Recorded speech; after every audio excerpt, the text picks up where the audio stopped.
There is a sound that does not belong. Not loud. Not dramatic. Just a single knock from somewhere inside a house that should be empty. You wait.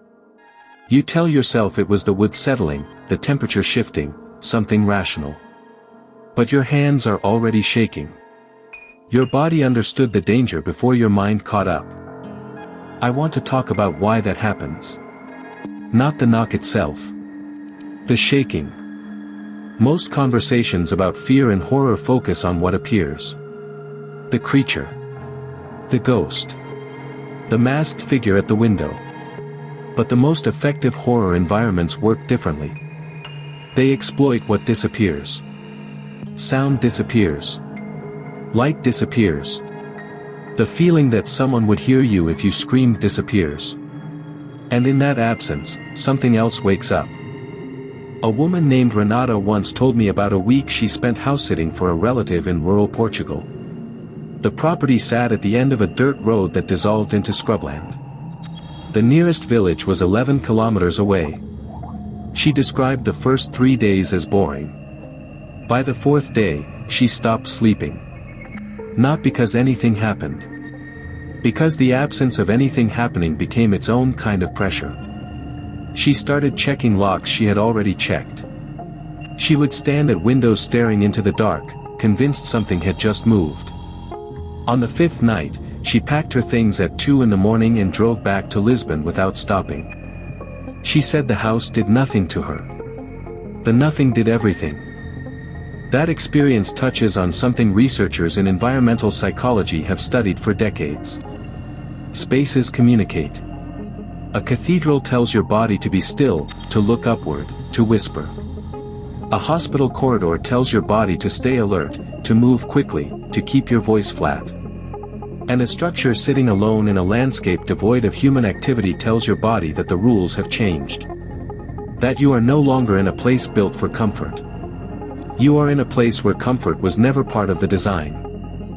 Horror cinema understood this long before the science caught up.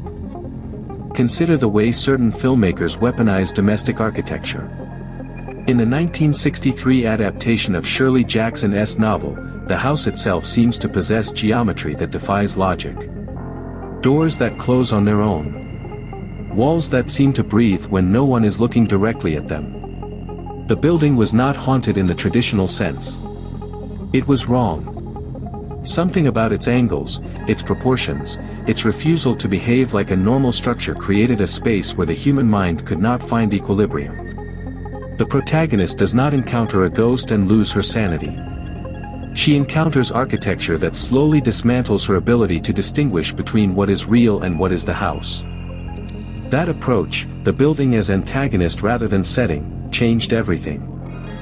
Years later, a different kind of story dropped a research team into the Antarctic. No cabins. No forests. Just a cluster of prefabricated buildings surrounded by ice that stretched to the horizon in every direction. The terror in that story came from two sources working simultaneously. First, the creature that could perfectly imitate any living thing. Second, and more devastating, the realization that trust between human beings is the first casualty of true isolation. When you cannot leave, and you cannot be certain the person sitting across from you is still a person, every social instinct you possess turns into a liability. The walls of the station did not trap the men inside with the creature. The walls trapped the men inside with each other. I think about that distinction often. There is an Indonesian film from 2009 that most Western audiences have never seen. It follows a young woman who moves into an apartment block in Jakarta. The building is not remote. It sits in one of the densest cities on Earth. But the floor she lives on is nearly abandoned. The hallways are long, fluorescent lit, and silent in a way that feels medically sterile. What makes the film so unsettling is not the supernatural element that eventually arrives. It is the 30 minutes before that element appears, during which the audience simply watches a person exist in a space that feels hostile to human presence. Every door she passes could open. None of them do. The anticipation builds until the air itself feels thick. That film breaks a rule most people assume is fundamental to this genre. It proves that wilderness is optional. Trees are optional. Remoteness measured in kilometers is optional. What is not optional is the sensation of being unreachable. Of existing in a space where no one will come if you call. A retired firefighter named Dimitri once described to me what it felt like to clear a burned apartment building alone after his team had moved on. He said the worst part was not the damage or the smell. It was the way his footsteps sounded in a place that had recently been full of voices.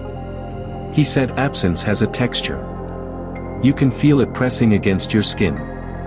I have never forgotten that phrase. Horror storytellers who understand this principle build their narratives around subtraction rather than addition. Instead of asking what monster should I put in this space, they ask what human need should I remove from this space. Remove the ability to leave. Remove light. Remove the certainty that time is passing normally. Remove the trust that the other person in the room is who they claim to be. Each subtraction peels back a layer of psychological protection until the character stands exposed, and the audience stands exposed with them. Some of the most celebrated examples build elaborate machinery around this principle without the audience realizing it. One particular story disguised its entire mechanism as a game. 5 archetypes walk into a scenario that has been repeated, with variations, across every culture for millennia. But instead of revealing the puppet masters as the climax, the story reveals them in the second act, spending its remaining time asking a question far more disturbing than who is behind this. It asks why we need this ritual at all. Why does the audience demand the sacrifice? The answer implicates everyone watching. But that film works because of its predecessors. Because decades of stories trained audiences to accept certain patterns without questioning them. The locked door. The basement. The recording or book or artifact that should not be disturbed. These elements became grammar. And once something becomes grammar, it becomes invisible. You stop noticing the structure of a sentence when you are fluent in the language. Horror fluency means accepting that someone will always open the forbidden door, and the real question is what that compulsion says about us. I have been thinking lately about a conversation I had with a sound designer who worked on several independent horror productions. She told me the most difficult thing to design is not a jump scare or a monster vocalization. It is the sound of a room where someone is alone. She said you have to build the silence out of tiny sounds, almost subliminal textures that the conscious mind ignores but the nervous system registers. A low hum below the threshold of awareness. A rhythmic creak that almost matches breathing but not quite. The drip of water at irregular intervals so the brain cannot predict the next one and therefore cannot relax. She called it composing discomfort.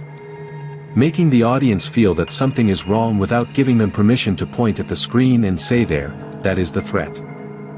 That description captures why certain spaces in horror linger in our memory far longer than certain monsters do. We forget the creature's face. We do not forget the hallway. We do not forget the room where the light flickered. We do not forget the sound the floorboard made when no one was standing on it. A place does not need to be haunted to be hostile. It does not need to sit at the end of an unpaved road flanked by dying trees. It needs only to subtract enough of what makes us feel human until we begin to question whether we still are. The knock comes again. Same wall. Same spot. You do not answer it. You do not move. And in that stillness, pressed between what you know and what you fear, the space around you starts to breathe.